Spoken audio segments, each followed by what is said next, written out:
Graças e paz, irmãos. Novamente dando continuidade ao texto em que nós estávamos lendo, né? No Evangelho de João, capítulo 1. E já quero aqui explicar o motivo em que, na medida em que eu estava explicando os versículos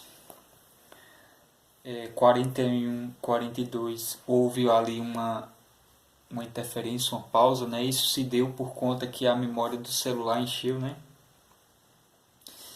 E automaticamente a memória do celular ela armazenou tudo aquilo que eu havia gravado, né? Interrompeu assim.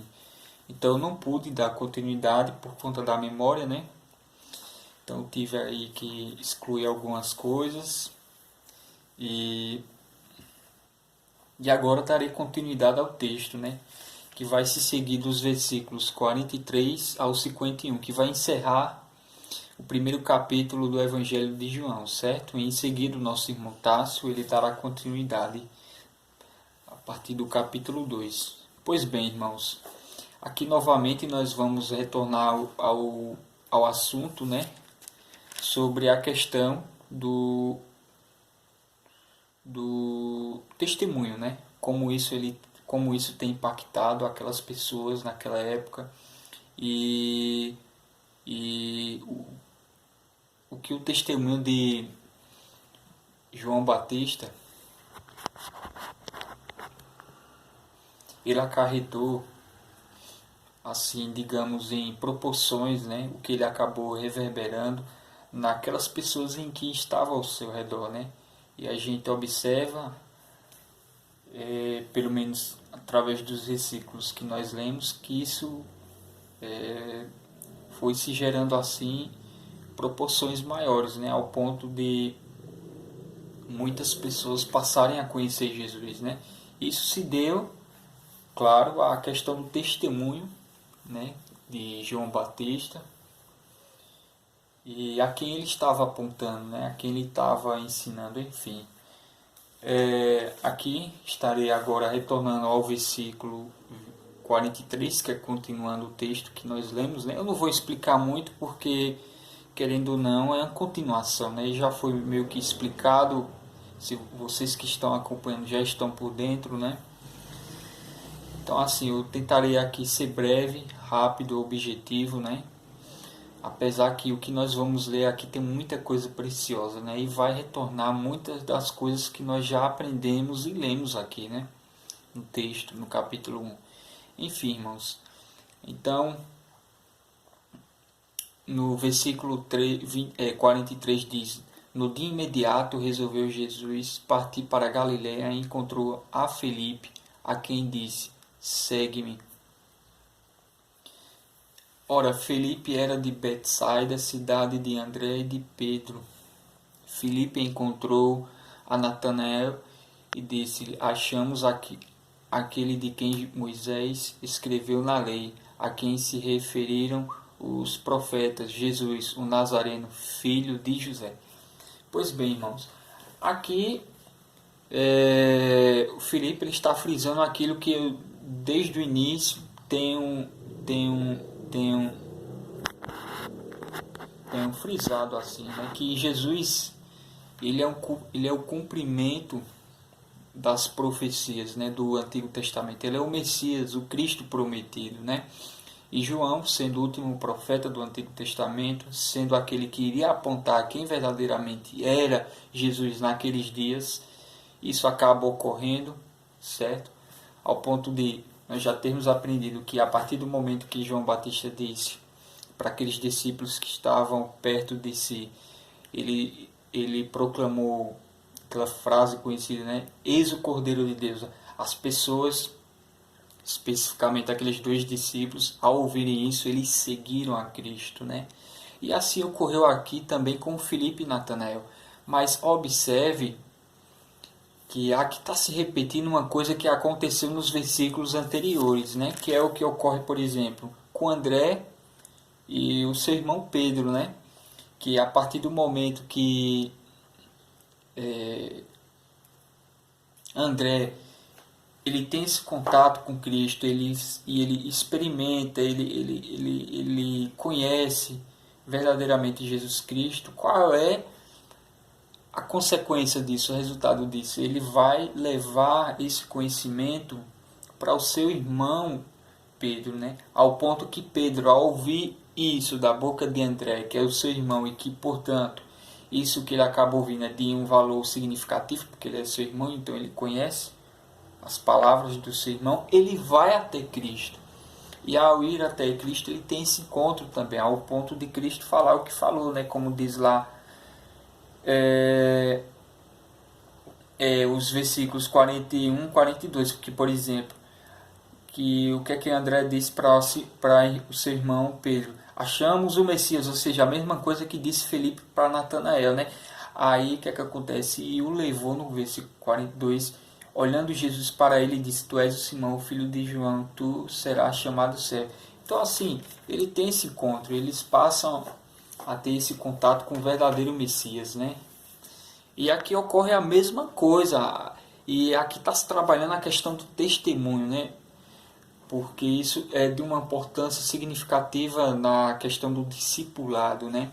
Não tem como você apresentar Cristo sem que de antemão não venha sobrecarregado um contexto sobre nossa vida, em que nós, através de nossa vida, estamos de fato não apresentando Cristo, através de nossas ações, através da nossas atitudes, nossas palavras, nossa forma de pensar, etc. Né? Porque aquilo que nós estamos apresentando é aquilo que nós queremos que as pessoas conheçam, né? Então isso é a questão do testemunho, né? E o testemunho está sendo trabalhado aqui, porque olha o que ocorre aqui entre Filipe e Natanael.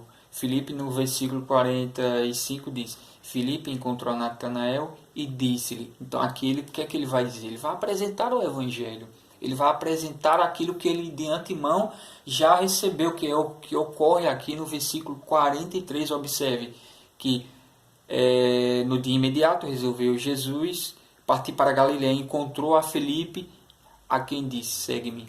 E a reação de Filipe é o que? Ir até Cristo, obedece essas palavras. E a partir do momento que ele obedece essas palavras, ele tem esse contato, essa experiência, que nós podemos dizer que é um novo nascimento, que é a descoberta do Evangelho. E quando ele experimenta isso, qual é o resultado disso? Qual é a consequência disso? É o que está acontecendo aqui no versículo 45, que é de levar esse Cristo, esse algo que experimentamos, para outras pessoas, certo? Para que elas também experimentem, conheçam também, né? Então diz lá no versículo 45, né? Achamos aquilo a quem disse Moisés escreveu na lei, a quem se referiram os profetas, Jesus, o Nazareno, filho de José. Então no versículo 46 diz: perguntou-lhe Natanael: de Nazaré pode sair alguma coisa boa? Respondeu-lhe Felipe: vem ver. Então observe que a transformação que Felipe tem, a coisa que ele experimenta é de tão grande que ele nem se preocupa com o desdém que faz Natanael a respeito de Jesus ser de Nazaré, né? Porque aquilo é muito forte, é muito impactante, ao ponto de Filipe responder a provocação de Natanael com: vem ver, pare com esse discursinho aí, não estou preocupado não, simplesmente me siga, vamos lá conhecer esse Cristo, né? E assim nós devemos fazer, que é um ensino que aqui nos traz, né, para aqueles que estão ao nosso redor, né? Não adianta nós elaborarmos argumentos, etc, né? Se nós de fato conhecemos a Cristo, Cristo não é uma ideia vazia, fria, algo que nos surte efeito prático em nossa vida. Ele é algo que transforma, ele é aquela pessoa que preenche nossas carências, nosso vazio, etc. E só quem experimentou isso, só quem nasceu de novo, foi regenerado, sabe do que é o Evangelho na vida dessa pessoa, né? Então o Evangelho ele não se reduz a uma ideia, a uma questão, a um sistema de doutrinas, a um abstracismo. Ele é algo que provoca essa transformação interna. E me parece que é isso que ocorre com Filipe, ao ponto dele não se preocupar com a provocação que faz Natanael a respeito de uma localização geográfica, né? Já que Nazaré seria naquela época uma espécie de vilarejo, né? Possivelmente no máximo teria, acho que aproximadamente 2.000 pessoas. Era uma vila pequena, né?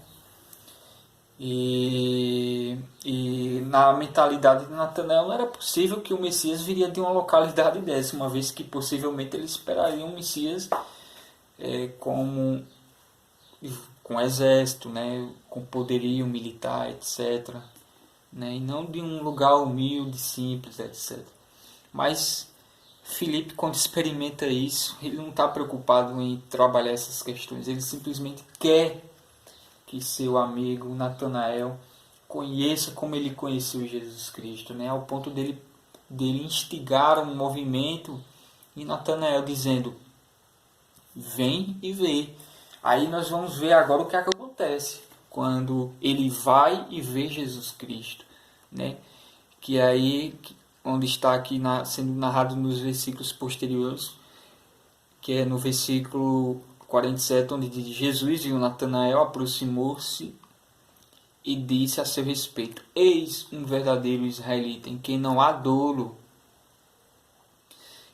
Perguntou-lhe Natanael: de onde me conheces? Respondeu-lhe Jesus: antes de Felipe te chamar, eu te vi quando estavas debaixo da figueira. Então aqui Jesus, veja o que é que acontece, né? Quando ele acata aquele chamado de Felipe de ir ver Cristo, né? De ter essa atitude: não, eu quero conhecer esse Jesus, eu quero conhecer isso que você diz ter conhecido e que me parece bom.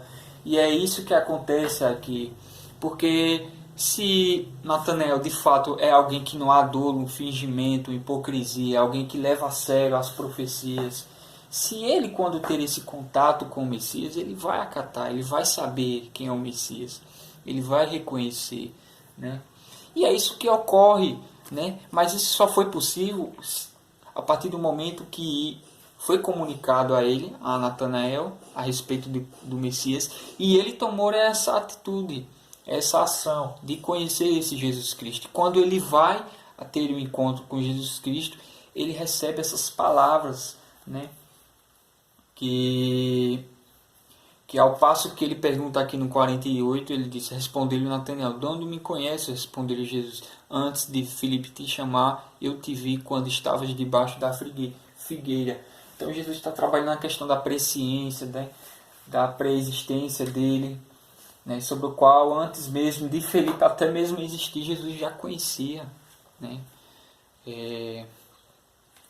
Natanael, né? E principalmente ele trabalha uma questão específica que, ao passo em que Natanael ouve, ele tem esse contato, ele diz: rapaz, estou mesmo diante do Messias prometido, viu? E a reação é que ocorre aqui no versículo 49, né? Onde diz: então exclamou Natanael: mestre, tu és o Filho de Deus, tu és o Rei de Israel. Né? Então essa reação, né? Porque quando Jesus meio que trabalhou uma questão assim específica, mas foi letal assim, ao ponto de Natanael reconhecer, né? Ele trabalhou somente uma questão da pré-existência dele, da presciência dele. E Natanael, ele se rende aqui, né? No versículo 49, a ponto de: mestre, tu és o Filho de Deus, tu és o Rei de Israel, né? Então, vê a proporção que isso tem ganhado, né? A gente vê como é que está acontecendo aqui o discipulado, literalmente, né? Mas vê que é um processo minucioso de conhecimento, um processo de um experimentar, ao ponto que quando ele experimenta, ele leva outras pessoas a experimentar, a conhecer esse Jesus, né? E é isso que ocorre aqui, é uma cadeia, uma rede de discipulado, né? E é muito interessante esses textos aqui, né? Porque, querendo ou não, está se trabalhando no discipulado, como é feito aqui, como é trabalhado a questão do testemunho pessoal, como isso ajuda no discipulado, né? Como isso reverbera nas pessoas que estão ao nosso redor, né? Então, é um texto assim muito precioso, né? E no versículo 50 diz: ao que Jesus lhe respondeu, porque disse que te vi debaixo da figueira, crês? Então Jesus, meio que irônico, né, fala: rapaz, tu só está crendo só porque eu falei isso. Isso ainda é muito pouco, mais ou menos isso, né? Pois maiores coisas do que estas verás, né? E acrescentou: em verdade vos digo que vereis o céu aberto e os anjos de Deus subindo e descendo sobre o Filho do Homem. Então, meio que aqui ele está falando em uma questão, uma linguagem que eles, como bons israelitas, conhecedores das Escrituras, entenderam aqui, né? Principalmente a questão do versículo 51, né? Que, querendo ou não, ele está fazendo analogia ao que ocorreu ali com Jacó, né? Em Gênesis 28, versículo 12, né? Onde Jacó teve uma visão de uma escada onde descia anjos e subias, etc. Só que agora a questão é que Natanael ele está diante do próprio Deus, o Criador de tudo que há, né? E aqui também está se mostrando que a nova dispensação ela iniciou, né? A nova dispensação, a revelação ela agora se concretizou, ela se tornou clara e objetiva, né? Ao ponto que é o próprio Deus que fará com que as pessoas tenham esse contato direto agora com Deus, né? Através de Cristo, né? Que é essa ponte, que é a verdade, o caminho é a vida, ninguém vai ao Pai a não ser por Ele, etc., né? Então ele falou de uma linguagem assim, de uma intimidade que eles ao ouvirem isso entendiam perfeitamente. Pois bem, irmãos, aqui estamos encerrando, certo? O primeiro capítulo. Com certeza a gente poderia trabalhar mais questões, né? Mas devido a sermos aqui objetivos, né? E cumprir com a questão do estudo, etc., nós vamos encerrar por aqui, mas, claro, vamos trabalhar agora a questão da aplicação, né? Porque naquela em que eu já expliquei que houve uma interrupção, né? Não deu para sequer falar a respeito disso, da aplicação, do que isso tem a aplicar em nossas vidas, etc., né?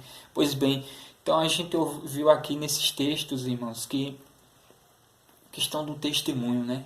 Questão como isso impacta a vida daqueles que estão ao nosso redor, né? E é isso que aqui tem nos ensinar. Tem a nos ensinar a questão do discipulado, que se de fato conhecemos a Cristo, não faz sentido nós guardarmos isso. Não faz sentido nós guardarmos e não divulgarmos isso. Nós temos que divulgar isso. Porque isso é tão maravilhoso, isso é tão impactante, é de uma profundidade tão grande, é de uma alegria inexplicável, de uma paz que excede o entendimento, que não faz sentido você guardar ele e ficar ali no anonimato. Não, a gente divulga, que é o que acontece com os discípulos. Portanto, os irmãos, se nós de fato conhecemos a Cristo, conhecemos o Evangelho, nascemos de novo, por que não levar o Evangelho para outras pessoas que carecem, que estão num estado de degradação, estão morrendo, estão, né, passando por dificuldades, por crises, buscando o sentido da vida, buscando significado para a sua existência, etc. Enquanto está Cristo que resolve todas essas questões. Então, por que não levarmos isso para essas pessoas que estão precisando desse remédio, desse milagre que é o próprio Cristo, né? Portanto, levemos isso. Agora, isso leva-se em consideração, irmãos, a questão do testemunho. É preciso que nós, a princípio, pratiquemos a palavra em nossas vidas. Nós não podemos ficar no vácuo, né? Nós temos que reverberar essa palavra, aplicar ela em nossas vidas, ao ponto que termos repertório, termos argumentos e principalmente a nossa vida ela seja um testemunho ocular do Evangelho que nós cremos, ao ponto de que as pessoas, quando nos assistir, elas venham ser impactadas e nós, através do nosso testemunho, venhamos provocar uma indagação, venhamos provocar um estímulo para que elas também venham conhecer esse Cristo, que nós outrora conhecemos. E querendo ou não, é aquilo que fala lá, por exemplo, em 2 Pedro 2,12, né? Que é a questão do testemunho, do nosso procedimento. Ele é uma maneira que também cala até nossos críticos, cala, e uma forma que glorifica também a Deus e emudece aqueles que nos perseguem, nos questionam, porque o testemunho ele é eficaz, ele muitas vezes fala mais que 1000 palavras, né? E esse texto aqui ele fala sobre essa questão do discipulado, fala essa questão do testemunho como meio, podemos dizer um método, né? Apesar que é uma palavrinha que eu não gosto muito, mas querendo não, meio que um método de trabalhar-se essa questão do discipulado, de levar o evangelho para outras pessoas, né? E é o que nós aprendemos aqui, irmãos. Portanto, reflitam sobre isso, né? E aqui para encerrar, eu vou estar orando, certo? E depois disso estarei finalizando. Amém? Senhor, obrigado por esta palavra, pela tua palavra, por ela nos explicar, Senhor, como nós devemos levar o evangelho a outras pessoas, por ela aqui registrar como isso ocorreu a partir dos seus discípulos, Senhor, como eles conheceram a Ti, e quais atitudes eles tiveram após conhecer a Ti, que foi através do testemunho, que esse testemunho gerou-se um discipulado, que nós possamos imitá-lo, Senhor, porque aqui nós vemos a maneira correta de aplicarmos o discipulado, sabemos como isso pode reverberar na vida de outras pessoas e como isso pode ser eficaz ao ponto delas conhecerem o Evangelho, Senhor. Nos usa, nos faz luz, sal deste mundo e nos guarda, Senhor. Aplica esta palavra em nossas vidas, em nossos corações. Em nome de Jesus. Amém.